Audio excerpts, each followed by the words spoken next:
नमस्कार विद्यार्थियों, मैं दिन पारिक स्वागत करता हूं आपका जीके बाय डीके चैनल पर। विद्यार्थियों, मैंने कहा था कि 12 से लेकर के और अपन 17 तारीख तक क्लास लगाएंगे। 12-17 तक लगातार क्लास चलेंगी आपकी। इसके अंदर संविधान का टॉपिक जहां से बच गया था वहीं से स्टार्ट करेंगे। फिर उसके बाद में राजस्थान के संविधान की, हम राजस्थान की जो राज्य व्यवस्था उसकी चर्चा करेंगे। दो चीजें छोड़ करके, मैंने पहले भी कहा था आपको, दो चीजें छोड़ करके, एक तो भारत और भारत का भूगोल, तो भारत और विश्व का भूगोल है, एक राजस्थान का भूगोल, जो लगभग आप पढ़ चुके होते हैं, इसलिए मैं नहीं पढ़ाऊंगा। बाकी चीजें मैं कवर करवा दूंगा, ठीक है ना। पूरे विश्वास साथ पढ़ते रहिए। 17 तारीख तक अपनी क्लास चलेंगे। 17 तारीख को बंद कर दूंगा, क्योंकि फिर आपको सेल्फ स्टडी की आवश्यकता पड़ती है, निश्चित रूप से वहां पढ़ना भी चाहिए। साथ ही अपन ने एक नया चैनल बनाया है, मैंने पहले भी कहा था, उसका लिंक डिस्क्रिप्शन में मैंने दे दिया है। वहां पे आज बहुत ही महत्वपूर्ण चर्चा आज मैंने वहाँ भेजी है, काम की है। उसमें से 1-2 क्वेश्चन करंट के लिए आपके इस एग्जाम में भी आ सकते हैं। इंडियन इकोनॉमी के संबंध में एक महत्वपूर्ण जो है वीडियो है, 5 से 7 मिनट का है, जरूर देखिएगा। ऐसी मेरी आशा है कि आप जरूर जाएंगे। चैनल को जरूर सब्सक्राइब कर लेना, समय हो नहीं हो चैनल को जरूर जोड़ लेना, जिससे कि एग्जाम के बाद में आप वहाँ लगातार जुड़े रहें। चलिए शुरू करते हैं, विषय पे आते हैं। दबाव समूह है। अच्छा, इसकी एक बात और है कि ये PDF है ना, आपको इसकी जो PDF मेरे हाथ से बनाई है, हो सकता है थोड़ा अच्छा नहीं दिख रहा हो आपको, लेकिन ये जो इसको मैं समझा दूंगा, भी बोलूंगा तो सब कुछ शब्द आ जाएंगे आपके सामने। ये सारे शब्द जो लिखा गया ना, PDF तो तैयार की गई है। ये PDF आपको जीके बाय डीके के टेलीग्राम चैनल के ऊपर आपको मिलेगी। जीके बाय डीके आपको छोटे अक्षरों में लिखना है, बड़े अक्षरों में नहीं लिखना, अंग्रेजी के छोटे अक्षरों में लिखा करो, फिर आपको वहां पर टेलीग्राम चैनल मिल जाएगा, ठीक है ना। वहीं पे अपना कंटेंट लगभग वहीं पहुंचता है और वहीं पहुंचा दिया जाएगा, ठीक है ना। अब आगे से, पहले तो नहीं बनाए मैंने, लेकिन आगे से जो भी होगा वो सारे PDF वहां पर आपको उपलब्ध हो जाएंगे, ठीक है। चलिए शुरू करते हैं। दबाव समूह है। दबाव समूह शब्द सबसे पहले देखिए कहाँ से आया। तो देखिए, सबसे पहली चीज तो ये समझनी है हमें कि पहला शब्द जो था ना दबाव समूह, वो आया था अमेरिका से। कहाँ से आया? अमेरिका से आया, क्योंकि वहीं पर ज्यादा सबसे पहले लॉबी ये सब चीजें चली थी। वहां खुले में दबाव समूह होता है, राजनीतिक दलों के ऊपर प्रेशर खुले में डलता है, पैसे देकर के काम करवाते हैं वहां के राजनीतिक दलों से। इतना जबरदस्त है, कभी चर्चा करेंगे इस पे। अभी तो आज तो जो अपने एग्जाम के अकॉर्डिंग देख लेते हैं। फाइनर की बात कर लेते हैं अपन थोड़ा सा। फाइनर और कुछ विचारक जिन्होंने कि दबाव समूह के बारे में कुछ कहा था, वो देख लेते हैं। फाइनर ने इन दबाव समूह को अज्ञात साम्राज्य, बिल्कुल रियली पीछे से पावर होता है इनका, दिखती है पार्टियां, पार्टी के पीछे जो अज्ञात साम्राज्य होता है ना, वो जबरदस्त होता है इनका, और वो फाइन होता है, वो जबरदस्त होता है। इसलिए ध्यान रखना, फाइनर ने बात कही थी अज्ञात साम्राज्य और तीसरा सदन, कार्यपालिका व्यवस्था का छोड़ो, तीसरा नया सदन, ठीक है। लोकसभा राज्यसभा के अलावा तीसरा सदन होता है ये बात किसने कही थी? फाइनर ने। बात करें मैकिन की, तो मैकिन ने कहा था कि अदृश्य सरकार, मैकिन के अकॉर्डिंग ये क्या है? अदृश्य, दिखती नहीं है सरकार। मैकिन सब कुछ पीछे मैक करती है, बनाती है, मैक यानी बनाना, पीछे बनाती है सब कुछ, तो अदृश्य सरकार है ये, दिखती नहीं है, बनाने में बना देती है, दिखती नहीं है। कौन सी? दबाव समूह वाली। तो मैकिन ने दबाव समूह को अदृश्य सरकार कहा। एलन बोल ने प्रभाव गुट कहा। एलन बोल ने इसके कहा, तो बोल का प्रभाव पड़ता है सरकारों के ऊपर, जैसे बॉल की लगाई हो ना, बॉल से पीटा हो सरकारों को, वैसे दबाव समूह का प्रेशर इनके ऊपर पड़ा करता है। इसी प्रकार से तो एलन बोल ने प्रभाव गुट बताया। हैरी एक्सटीन की जब हम बात करते हैं तो दबाव समूह को गैर राजनीतिक और गैर राजनीतिक दोनों क्षेत्रों के अंदर उसने कहा कि राजनीतिक भी है और गैर राजनीतिक। राजनीतिक लोग जो पॉलिटिक्स में होते हैं और गैर राजनीतिक लोग जो दबाव समूह में होते हैं, जो गैर राजनीतिक नहीं होते, वो तो यही कहते हैं कि हमारे पास 5000 वोट हैं, सीधी बात है। तो वो क्या है? गैर राजनीतिक के मध्य दो पॉलिटिकल लोग और गैर पॉलिटिकल लोग जो प्रेशर डालते हैं, सिर्फ उनके बीच की जो प्रोसेसिंग है ना, बस वही दबाव समूह है कहलाती है, वही दबाव समूह का रूप ले लेती है। बात करते हैं अपन भारत में दबाव समूह की। यहां प्रश्न आएगा भाई, एग्जाम में जो प्रश्न आना है ना आपके, वो यहां से आएगा, ध्यान रखना। भारत में दबाव समूह है। भारत में दबाव समूह दो प्रकार के होते हैं। देखो, एक छात्र दबाव समूह है, एक होते हैं ट्रेड यूनियन या श्रमिकों के दबाव समूह। तो सबसे पहले अपन जानेंगे छात्रों के दबाव समूह के बारे में। तो जब छात्रों के दबाव समूह की हम बात करेंगे तो 3 प्रकार के दबाव समूह छात्रों के पाए जाते हैं, वामपंथी, दक्षिणपंथी और मध्यमार्गी। वामपंथी में कम्युनिस्ट पार्टियां होती हैं, दक्षिणपंथी में बीजेपी को काउंट किया जाता है। जो दक्षिणपंथी वामपंथी क्या होता है पहले तो समझ लो। दक्षिणपंथी वामपंथी का मतलब होता है, दक्षिणपंथी का मतलब है कि जो कुछ है वो बेस्ट है, इसे और भी बढ़िया बनाएंगे, मतलब कल्चरली ब्रांडेड बनाने में लगे रहते हैं।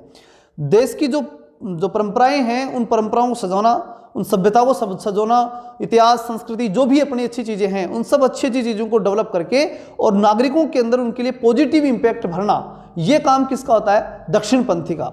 इसलिए हर देश में आजकल इनका अच्छा खासा प्रभाव चल रहा है, चाहे वो भारत हो चाहे अन्य देश हो। भारत में बीजेपी का अच्छा प्रभाव आपको दिखाई दे रहा है और अन्य देशों में भी ऐसा ही चलता है, क्योंकि परंपराओं पे व्यक्ति तुरंत विश्वास करता है। ब्रिटेन तो देश ऐसा है जो परंपराओं पर टिका हुआ है। तो ये दल दबाव समझ होते हैं, बहुत जबरदस्त चलते हैं। दूसरे होते हैं वामपंथी, ये कम्युनिस्ट हैं, मतलब वही वामपंथी विचारधारा के जुड़े हुए हैं, मार्क्स की विचारधारा से प्रभावित ये लोग हैं। तो ये एक अलग कंडीशन बनती है। तो हम शुरुआत करते हैं पहले वामपंथी विचारधाराओं से। सबसे यहीं से देख लेना, क्रम से ना, उधर से ध्यान मत देना, जो चीज़ बता रहा हूँ वहीं से चलना, ठीक। सबसे पहले सीपीआई की बात कर लेते हैं। सीपीआई क्या है? Communist party of India, India की कम्युनिस्ट पार्टी। इसका जो दबाव समूह का नाम है AISF, AISF नाम याद रखना इसका, AISF, all India student front, ठीक। All India student front AISF, ये बना था 36 में, मतलब सारे स्टूडेंट कहाँ चढ़ गए? छत के ऊपर चढ़ गए। किसके? कम्युनिस्ट पार्टी के, सीपीआई के सारे स्टूडेंट छत पे चढ़ गए। 1936 के अंदर इसका निर्माण हो गया था। बस इतना याद रखना है, ज़्यादा फालतू पढ़ना ही नहीं है। अच्छा एक बात और बताऊँ मैं आपको, बहुत सी किताबों में नाम शनाप लिख रखा है, मत पढ़ना फालतू। मैंने देखा कई चीज़ें तो ऐसी लिख रखी है जबरदस्ती का, एक किताब नाम नहीं लूंगा, ठीक नहीं लगेगा, ऐसा भर दिया उसको। बच्चों के भविष्य के साथ खेलने में लगे रहते हैं। क्या क्या पढ़ेगा बच्चा, जब वहां लिखा हुआ है कि भारतीय राजनीति में दबाव समूह और ये जो भारतीय राजनीतिक दल, तो विशेष रूप से राजनीतिक दल और दबाव समूह के बारे में पूछेंगे। और एक बात और कह दूंगा, उतनी डिटेल से पूछ लें तो पॉलिटिकल साइंस वाले फर्स्ट ग्रेड के विद्यार्थियों के हाथ मैटर है वो, और वो मैटर यहाँ पूछेंगे तो निश्चित रूप से मान लो आपके वो याद भी नहीं होगा और वो गलती होगा, ये तय है। उनको फालतू अनाप शनाप पढ़ने से क्या मतलब है, ठीक है, वो याद करो। अच्छा फिर वहां मैं कह रहा हूँ ये नहीं कहता कि इनमें से आ जाएंगी, ये तो मैं भी गारंटी देता कि जो मैं पढ़ा रहा हूँ उसमें से आ जाएगा, लेकिन मैं इतना कहता हूँ कि वो सब पढ़ के भी तुम सही नहीं कर सकते। तो इसलिए कम से कम इतना पढ़ो कि अगर इसमें से आ जाए तो सही तो कर दो। तो इसलिए मेरा मानना है कि ये पर्याप्त है। वो छाट करके मैंने क्वालिटेट बना दिया मैटर, इससे बार आपका मुझे नहीं लगता कि जाएगा, और फिर जाएगा तो देखो आपका और मेरा भाग्य है, उससे तो बड़ा मैं भी कुछ नहीं कर सकता, ठीक है। तो 12 अगस्त 1936 को AISF की स्थापना हुई थी। सीपीआई की छात्र संगठन है ये AISF, ठीक है ना, याद रखना, याद आ जाएगा, कोई दिक्कत नहीं है। साधारण रूप से ऑल इंडिया तो है ही है, और स्टूडेंट फेडरेशन, फेडरेशन की बातें ज़्यादा क्या करते हैं लोग, ठीक है ना। कौन? कम्युनिस्ट, कम्युनिस्टों का काम फेडरेशन बनाना है, संघ। तो इसलिए ये थोड़ा सा देख लेना, उससे याद रह जाएगा। छत पे चढ़ गए सारे फेडरेशन वाले। अगली बात आई फिर CPI M का मतलब वो मार्क्सवादी, मतलब ऐसी कम्युनिस्ट पार्टी जो मार्क्सवाद के ऊपर विश्वास ज़्यादा करती है। मार्क्सवादी कम्युनिस्ट पार्टी की हम बात करें तो ये स्टूडेंट फेडरेशन ऑफ इंडिया, इन्होंने ऑल इंडिया नहीं लिखा, सीधा लिख दिया स्टूडेंट फेडरेशन ऑफ इंडिया, ठीक है ना। अपने यहाँ राजस्थान में सीकर डिस्ट्रिक्ट में अच्छा खासा चलता है ये, ठीक है ना। 1970 के अंदर छात्र संगठन की इसकी स्थापना हुई थी, SFI की। 70 याद रखना भाई, 70, ठीक है ना, मतलब 70 लोग हैं इसके अंदर, कितने हैं? 70, ये ध्यान रखना।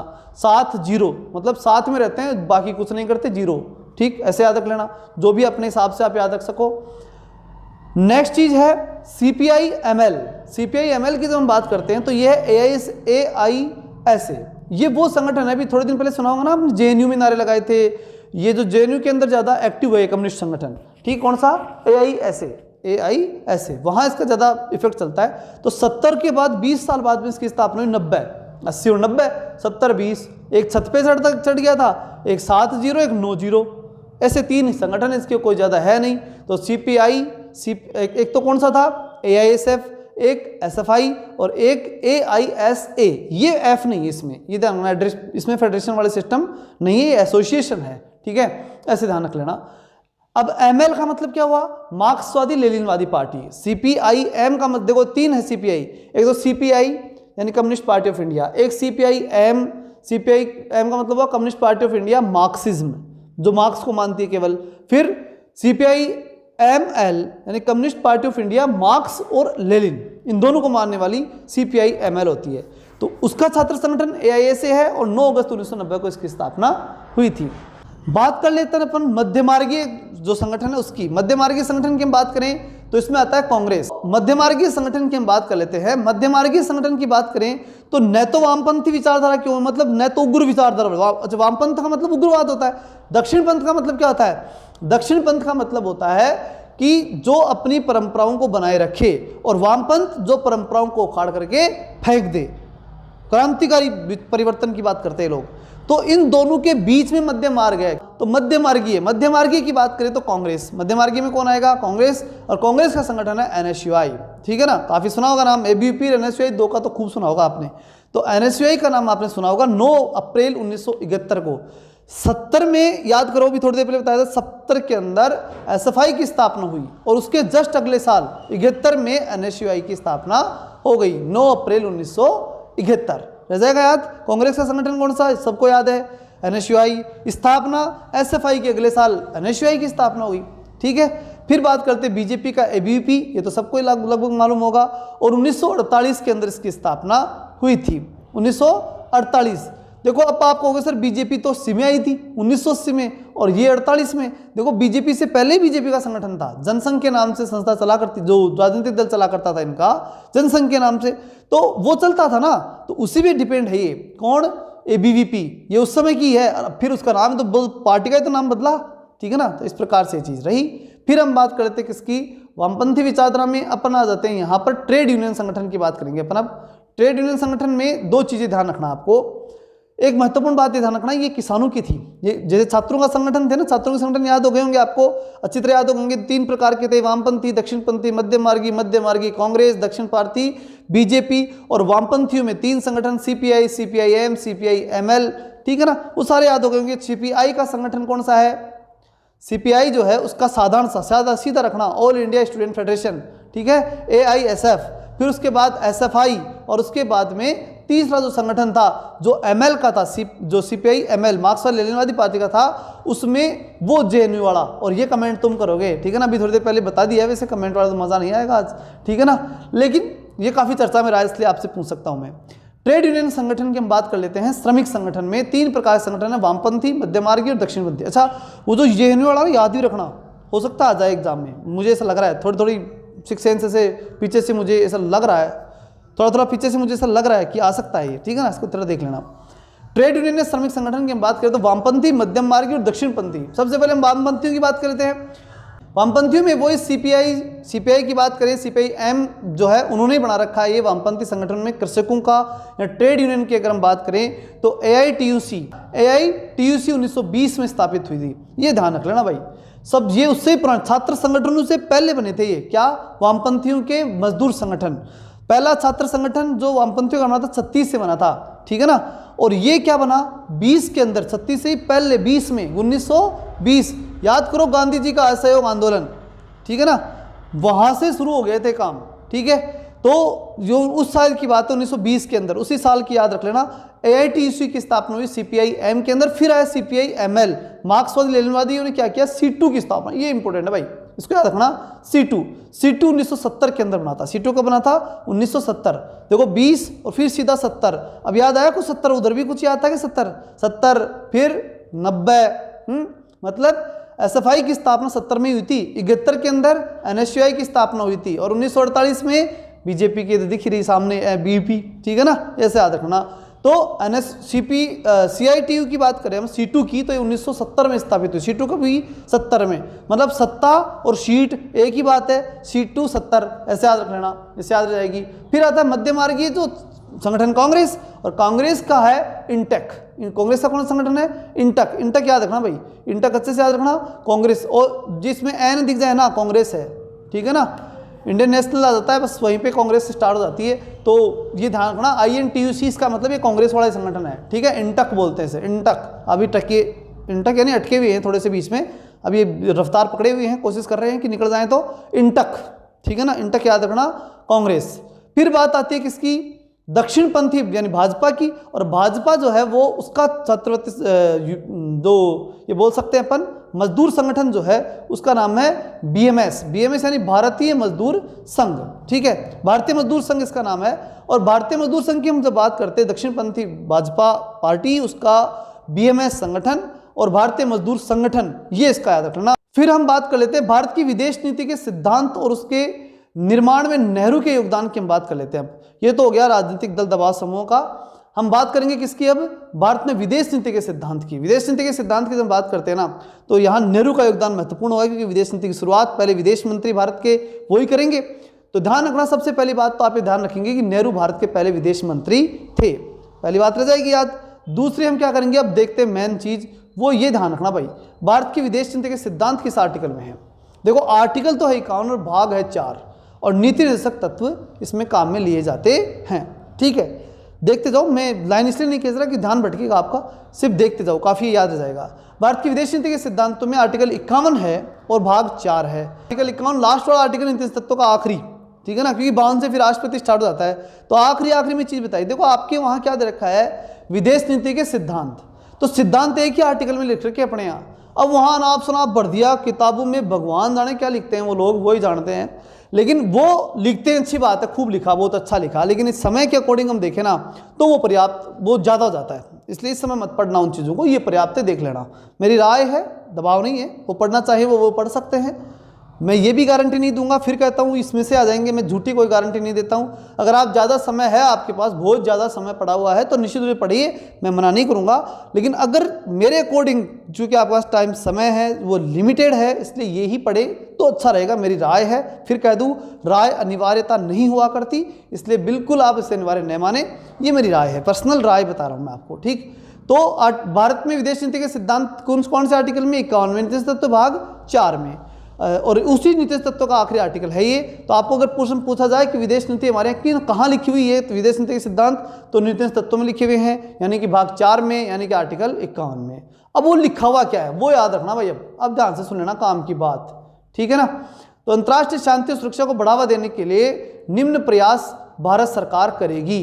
इसकी मैं PDF आपको उपलब्ध करा दूंगा, घबराने की कोई जरूरत नहीं है, दिख नहीं रहा वो वहाँ साफ दिख जाएगा, ठीक है। देख लेते हैं आर्टिकल 51A। सबसे पहले क्या, 51A की हम बात कर लेते हैं। अंतर्राष्ट्रीय शांति और सुरक्षा को बढ़ावा देना, पहला काम कि पूरे विश्व में शांति हो, वही बात है, विश्व का कल्याण हो, विश्व में शांति हो, हम तो वही बोलने वाले लोग हैं।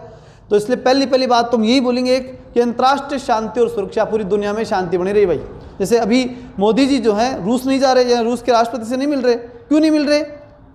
हम विश्व शांति पे विश्वास करते हैं, हमें लगता है कि यूक्रेन पे वो जो कर रहे हैं वो ठीक नहीं है, बहुत ज़्यादा हो गया, ठीक है ना। इसलिए आर्टिकल 51B की हम जब बात कर लेते हैं तो राष्ट्रों के बीच न्याय संगत और सम्मानजनक संबंध, मतलब यूक्रेन और रूस के बीच सम्मानजनक संबंध होने चाहिए, ये बात तो मानते हैं। तो पहली बात शांति रखो, और दूसरी बात संबंध अच्छे बनाओ, और तीसरी बात जो तो अंतर्राष्ट्रीय कानूनों जो संधियां हो रखी हैं, जो है संधियों का उनका दायित्व वहन अच्छे से करना चाहिए।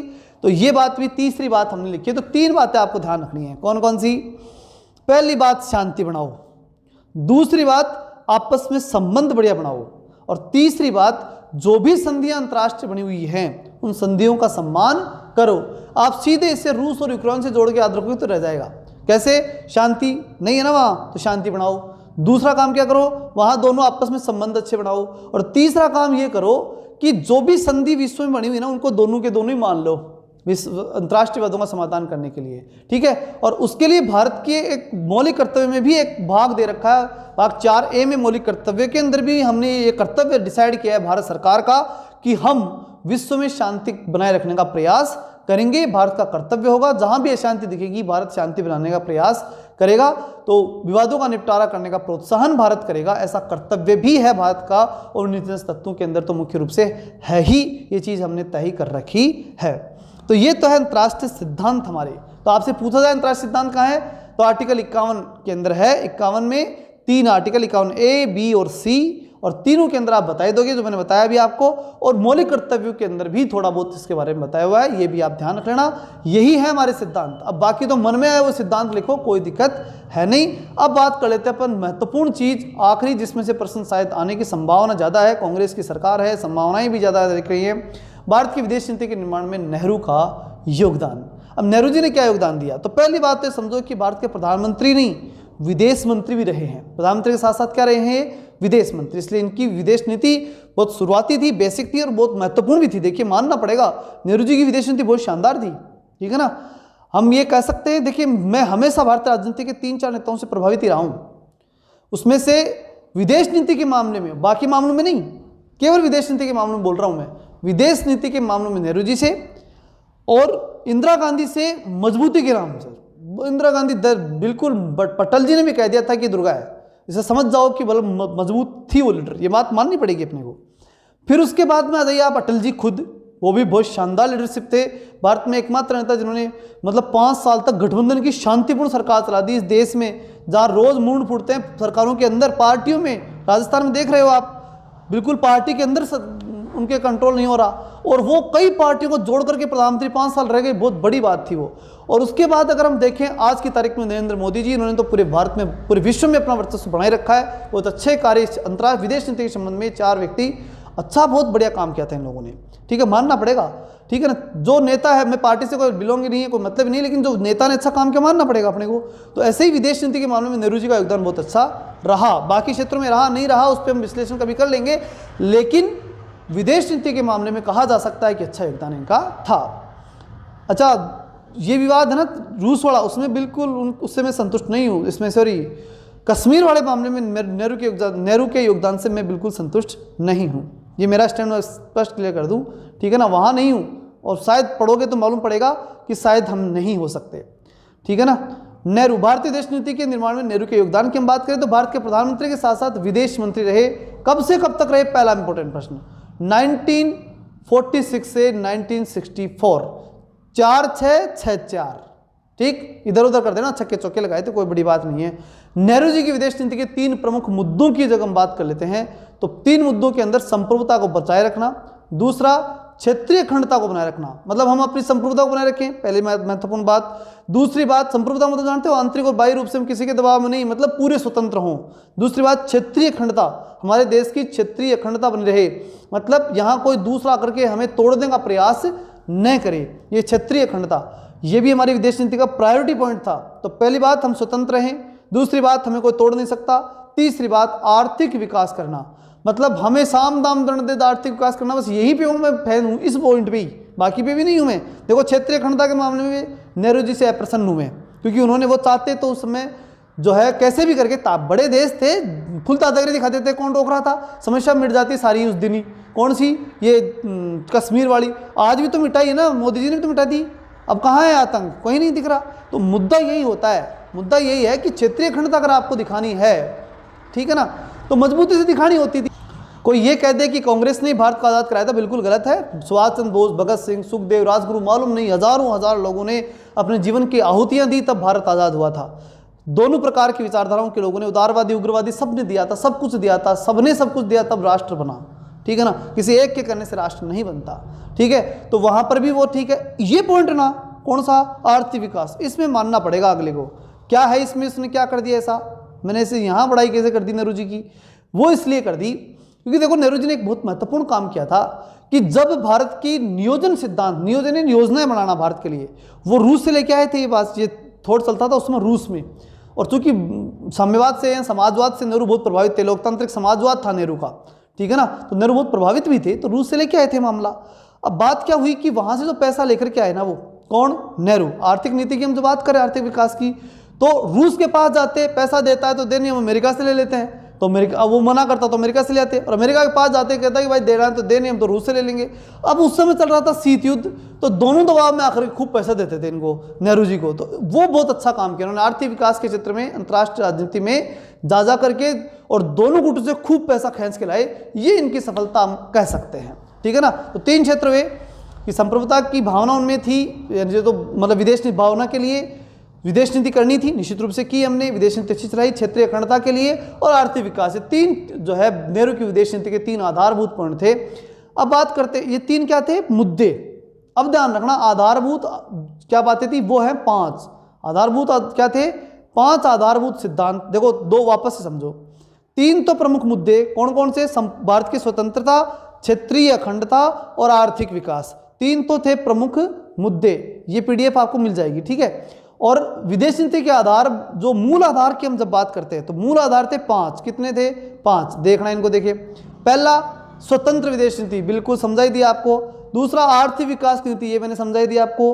पंचशील का सिद्धांत, ये चीन के साथ मिलकर के पंचशील का सिद्धांत उस समय हमने दिया था, चावन लाई के साथ मिलकर के, नेहरू जी और चावन लाई के बीच में था, जिसके आगे चर्चा भी करेंगे अपन। तो वो भी था एक अच्छा, मतलब कदम कह सकते हैं, इसके कदम पूरी दुनिया में एक अच्छी पॉजिटिव इमेज हमारी बनी थी। अफ्रो एशियाई देश की हम बात करें तो इसमें भी हमने अच्छा काम किया। जो नए विकसित देश थे, जो आज़ाद हुए थे, अफ्रीका और एशिया के नए आज़ाद देश, नवोदित देश हम बोलेंगे, उन सबकी एकता के लिए भी उन्होंने बहुत अच्छा काम किया था। इसी के लिए तो उन्होंने 5 पॉइंट गुट निरपेक्षता, ये गुट निरपेक्षता बनाई इसके लिए थी कि नए आज़ाद देश है ना, वो सब एक हो जाएं, तो इन दोनों गुटों से परेशान हम नहीं हों, इन दोनों गुटों में हमें नहीं जाना पड़े। ये भी नेहरू की विदेश नीति की सबसे पॉजिटिव इंपैक्ट था, ये भी मानना पड़ेगा, ठीक है ना।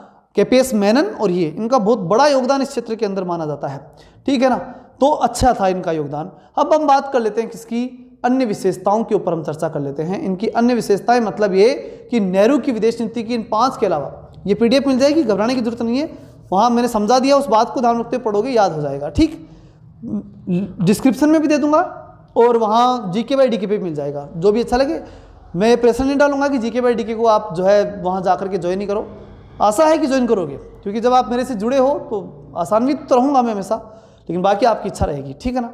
अन्य विशेषताओं पे हम देखते हैं भारत की नेहरू की विदेश नीति की अन्य विशेषताओं में, तो देश हित की विदेश नीति को उन्होंने अपनाया, देश हित होना चाहिए सब उन्होंने माना, और सभी दुनिया का प्रत्येक देश अपनी विदेश नीति देश हित के लिए बनाता है। यथार्थवाद, हम जब आप कभी पॉलिटिकल साइंस में यथार्थवाद पढ़ोगे तो मालूम पड़ेगा, मार्गेंथाउ जैसे विचारकों ने बात कही थी कि दुनिया में हर देश अपने हित के लिए काम करता है और भारत भी निश्चित रूप से अपने हित के लिए काम करेगा।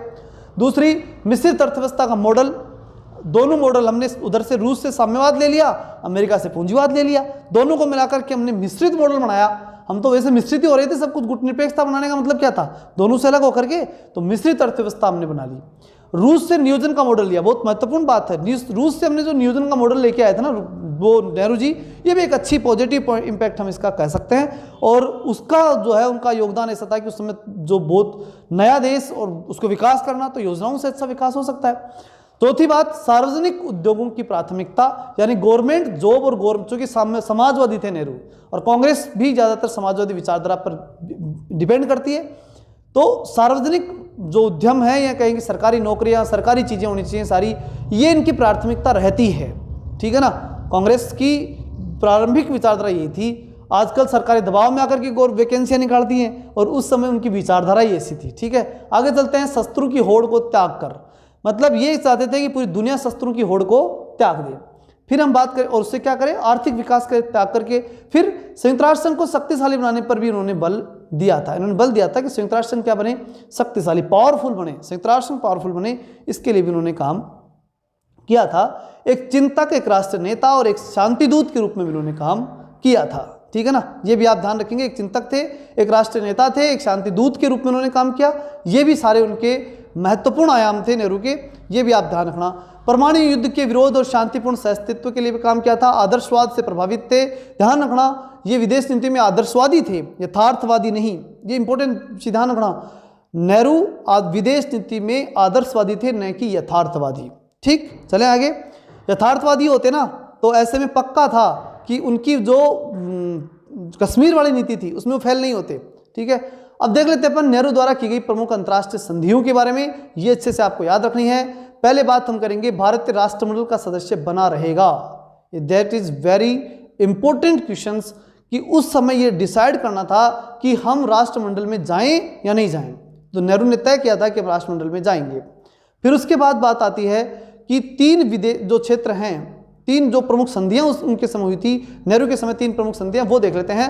8 अगस्त 1949 को प्रीपेचुअल पीस एंड फ्रेंडशिप, ये भूटान से, पहले से हमारी जो फ्रेंडशिप वाली जो कंडीशन थी ना भूटान के साथ, ठीक है, वो थी महत्वपूर्ण। तो भूटान अपना पड़ोसी था, हम तो फ्रेंडशिप करने वाले थे उनसे, तो उनकी संधि तो हमारी कैसे कराई, फ्रेंडशिप वाली, ठीक है ना। और चीन से कराई थी हिंद चीन भाई भाई, और यहाँ फ्रेंडशिप, ये ध्यान रखना। भूटान के महाराजा वांगचुक ड्रक ग्याल्फो जो है, ध्यान रखना, ड्रक ग्याल्फो, इनके साथ में संधि हुई थी। और पुनः जब इसका संशोधन हुआ तो 2007 में प्रणब मुखर्जी के समय भी हाल ही में इसमें फिर से हमने इस संधि में संशोधन करके फिर से इसे प्रभावी रूप से लागू कर दिया। उसके बाद हम देख लेते हैं 1950 के अंदर भी एक संधि हुई, वो हुई थी नेपाल के साथ। भूटान के बाद हम नेपाल पे आएंगे, तो नेपाल से 49 के बाद में 50 में कहाँ से हुई, नेपाल से।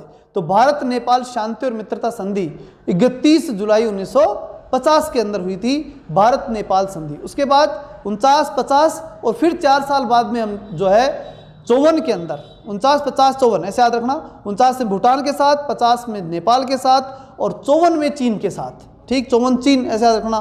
तो 29 अप्रैल 1954 को पंचशील समझौता हुआ और चावन लाइन और नेहरू जी के बीच में हुआ था। अखंडता, अनाक्रमण, हस्तक्षेप, 3 तो आ जाएंगे, अखंडता, अनाक्रमण, हस्तक्षेप। पारस्परिक समानता और शांतिपूर्ण सहअस्तित्व, तो शांति भारत की विदेश नीति का आधार था ही, तो शांति आनी थी। और फिर पारस्परिक समानता जो है, ये एक चीज़ आप ध्यान रखना कि दोनों, चीन और भारत दोनों क्या है, समान है, ऐसे आप याद रखना। इसलिए इसमें जो है पंचशील समझौते के अंदर ये चीज़ भी आ जाएगी। इसकी तारीख पूछ सकता है, ये ध्यान रखना, 29 अप्रैल 1954, ठीक है। बात कर लेते हैं अफ्रो एशियाई एकता की।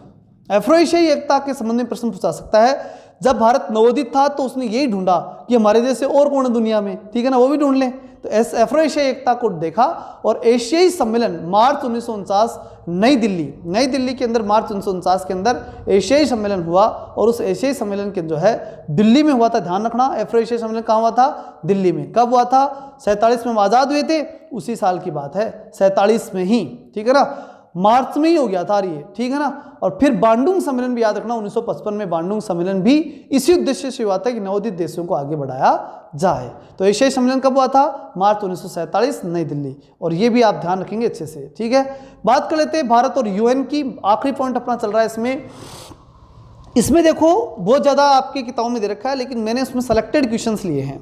मुझे मानना है कि इसमें से आ जाएंगे। हालांकि आप और भी पढ़ सकते हो, आप इस पॉइंट के बारे में नहीं कहूँगा, इसमें और भी पढ़ सकते हो, लेकिन ये पढ़ोगे तो वही बात है बेटा, समय नहीं है आपके पास। इस बात को आप समझ के चलना, समय नहीं है आपके पास। समय क्वालिटिव टाइम निकालना है इस समय क्वांटिटिव टाइम नहीं है आपके पास। इस बात को ध्यान रखते हुए पढ़ना, इसलिए ही मैं वही चीज़ें ध्यान में रख करके ला रहा हूँ। मुझे लगता है कि इनमें से हो जाएगा, मेरे अकॉर्डिंग तो आ जाएगा। अब फिर तो अगर मैं होता ना आपकी जगह एग्जाम देने के लिए, हालांकि जाऊँगा मैं एग्जाम देने, ये मालूम है क्या आपको, एग्जाम देने जरूर जाऊँगा मैं, क्योंकि फॉर्म लगाया हुआ है, वो पेपर देखने के लिए जाऊँगा, लेकिन जाऊँगा, ठीक है ना। तो वहाँ भी घूम के आएंगे, थोड़ा सिस्टर को एग्ज़ाम दिलवानी है तो वो भी मकसद पूरा हो जाएगा, सारी चीज़ें हैं। तो भारत और यूएन, तो वहाँ भी पेपर देखेंगे, हो सकता है आपसे मुलाकात भी हो जाए वहाँ पे। भारत यूएन की हम बात करते हैं। 1 जनवरी 2021 भारत 8वीं बार सुरक्षा परिषद का अस्थायी सदस्य निर्वाचित हुआ। कितनी बार? 8वीं बार। कब? 1 जनवरी 2021 को, याद रखना भाई, सुरक्षा परिषद का अस्थायी सदस्य निर्वाचित हुआ है भारत। और इस बात को ध्यान रखना कि हुआ वो एक कुछ समय के लिए ही, ठीक है ना, इस बात को अच्छे से याद रखना, कुछ समय के लिए ही ये बना है, 1 माह के लिए संभवतः है, शायद एक माह के लिए है निश्चित रूप से। आगे चलते हैं। भारत और संयुक्त राष्ट्र संघ 51 संस्थापक राष्ट्रों में भारत शामिल था। संयुक्त राष्ट्र संघ की जब स्थापना हुई थी ना, तो 51 सदस्य राष्ट्रों में भारत था, ये बात आपको ध्यान रख लेनी है। संयुक्त राष्ट्र संघ और भारत की विदेश नीति के उद्देश्य और सिद्धांत एक जैसे हैं, ये बात ध्यान रखना। भारत के जो आर्टिकल 51 में है वो, और संयुक्त राष्ट्र संघ के जो चार्टर में जो उद्देश्य हैं वो सेम से ही हैं, तो वो दोनों सेम हैं। फिर संयुक्त राष्ट्र संघ के सामाजिक आर्थिक परिषद 2005 में भारत 8वीं बार सदस्य चुना जा चुका। 8वीं बार किसमें? सामाजिक आर्थिक परिषद में। 2005 में सामाजिक आर्थिक परिषद के अंदर हम 8वीं बार सदस्य चुने जा चुके हैं। 5-6 का आंकड़ा है, ये ध्यान रखना। फिर बात कर लेते हैं अपन संयुक्त राष्ट्र संघ में 8वें अधिवेशन जब हुआ था ना, उस समय विजय लक्ष्मी पंडित, ध्यान रखना, विजय लक्ष्मी पंडित कौन से में? 8वें महासभा के 8वें अधिवेशन के अध्यक्ष रही हैं। कौन? विजय लक्ष्मी पंडित, ठीक है। तो ठाट हो गए थे, विजय प्राप्त हो गई थी, ये ध्यान रखना। 8वां अधिवेशन विजय लक्ष्मी पंडित, संयुक्त राष्ट्र महासभा। यूनेस्को के प्रधान कौन रहे? डॉक्टर राधाकृष्णन और मौलाना अबुल कलाम, ये दो ने नेतृत्व किया है। किसका? यूनेस्को का, ये भी ध्यान रखना, बहुत महत्वपूर्ण है। कौन कौन थे? राधाकृष्ण और अब्दुल कलाम, ठीक। तो कलाम और राधाकृष्णन दोनों याद रख लेना, अबुल कलाम आज़ाद और राधाकृष्णन, ठीक। फिर उसके बाद चलते हैं विश्व स्वास्थ्य संगठन के प्रधान कौन रही? विश्व स्वास्थ्य संगठन की बात कर रहा हूँ तो राजकुमारी अमृता कौर। अमृत स्वास्थ्य, स्वास्थ्य कैसे रहेगा? ठीक, अमृत पी ले तो स्वास्थ्य ठीक रहेगा, तो अमृता कौर का ध्यान रखना। विश्व खाद्य कृषि संगठन की बात प्रधान रहे VR जैन। जैन जो है ना वो खाद्य संगठन के प्रधान रहे। VR जैन किसके प्रमुख रहे? खाद्य संगठन के, याद रखना। अंतर्राष्ट्रीय श्रम संगठन के 33वें अधिवेशन के अध्यक्ष जगजीवन राम। जगजीवन राम किसके रहे? 33वां अधिवेशन था किसका? श्रम संगठन। तो श्रम करोगे तो ही जीवोगे, जग जीवन श्रम संगठन। और खाद्य और कृषि में कैसे याद रखोगे? जैन। खाओगे, कृषि करोगे तो चैन आएगा, और श्रम करोगे तो जीवोगे। श्रम से जीते हैं, ठीक है ना, श्रम से चैन तो नहीं आता, श्रम से तो मेहनत ही करनी पड़ती है, तो जीते लेकिन श्रम से ही हैं। और खाते हैं तो चैन मिलता है, इसलिए खाद्य का वैसे याद रखना, जैन। अणुशक्ति के शांतिपूर्ण उपयोग के लिए गठित कमीशन के अध्यक्ष HJ भाभा। ये तो वैसे कर सकते हो कि अणुशक्ति का काम सिर्फ भाभा नहीं किया है अपने यहाँ पर, 55 में किया था, ये ध्यान रख लेना। महासचिव के सैनिक सलाहकार मेजर जनरल रिखी, ये महासचिव के सैनिक सलाहकार रहे हैं। साइप्रस में जनरल थिमैया ने और गाजा में मेजर जनरल ज्ञानी ने। गाजा ज्ञानी और साइप्रस थिमैया, ठीक है ना, साइप्रस थिमैया, गाजा ज्ञानी क्या थे? संयुक्त राष्ट्र संघ के अंदर अपने यहाँ से कमांडर के रूप में नियुक्त हुए थे। बात कर लेते हैं अंतर्राष्ट्रीय न्यायालय के मुख्य न्यायाधीश नगेंद्र सिंह।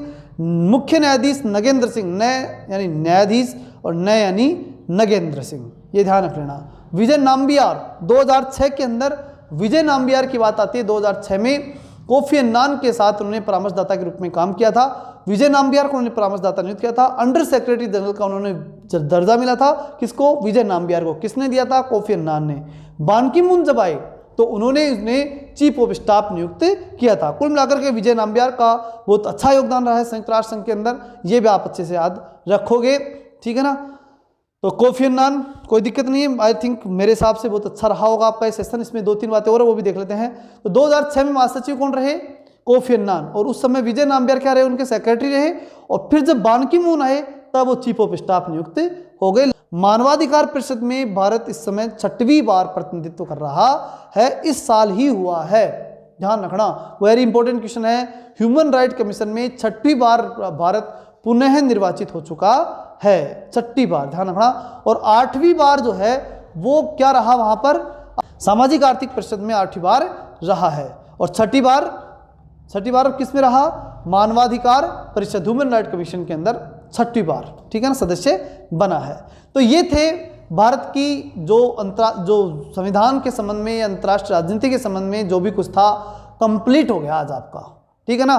पॉलिटी वाला पर्सन मेरी जिम्मेदारी थी, बहुत महत्वपूर्ण जिम्मेदारी थी। जब पॉलिटिकल साइंस का लेक्चर हो तो जिम्मेदारी भी बनती है मेरी, तो इसलिए वो मैंने पूरी कर दी। अब जीके वाले टीचर के रूप में जिम्मेदारी निभाने वाली है। और वो अच्छा, इसमें एक चीज़ और रह गई, ये भी क्या? राजस्थान की राज्य व्यवस्था, तो पहले वही कर लेते हैं कल अपन, ठीक है ना। कल तो नहीं होगा, 2-4 दिन लगेगी, उसमें मैटर बनाना पड़ेगा इसका। तो कल तो अपन क्या कर लेते हैं कि जो ये अपना है ना, कौन सा, राजस्थान का जीके वाला पोर्शन, वो स्टार्ट करते हैं, ठीक है ना। अच्छा, एक बात महत्वपूर्ण फिर बता दूं, जो अपना चैनल है नया वाला, उसके ऊपर बहुत से चीज़ें इसके साथ साथ वहाँ भी डालनी पड़ सकती है मेरे को, क्योंकि देखो वो चैनल चला है तो उसकी क्वालिटी जल्दी जल्दी डेवलप हो, और उस चैनल के अंदर बहुत काम अपने को वहाँ भी करना है, इसलिए कुछ वीडियो में वहाँ भी डालूंगा। तो यहाँ के बजाय वहाँ भी देखने पड़ सकते हैं आपको, तो थोड़ा सा उसको चैनल को सब्सक्राइब करके भी रखना। हालांकि मैं यहाँ के बता दूंगा आपको कि वहाँ मैंने डाल दिया है, ऐसा कुछ नहीं है, ठीक है ना। वो जरूरी हो गया, उससे कुछ इंपॉर्टेंट वर्कआउट वहाँ करना है मुझे, इसलिए मैं आपसे सहयोग मांग रहा हूँ। अगर आप हो सके तो जरूर निश्चित रूप से सहयोग करें, नहीं तो कोई दिक्कत नहीं, दबाव नहीं डाल सकता मैं आप पे। आप स्वतंत्र देश के स्वतंत्र नागरिक हो, बस मेरे स्टूडेंट हो इस प्रकार से, इसलिए मैं आशा कर सकता हूँ और कुछ नहीं, ठीक है। चलिए मिलते हैं नेक्स्ट वीडियो में, तब तक के लिए जय हिंद, जय भारत।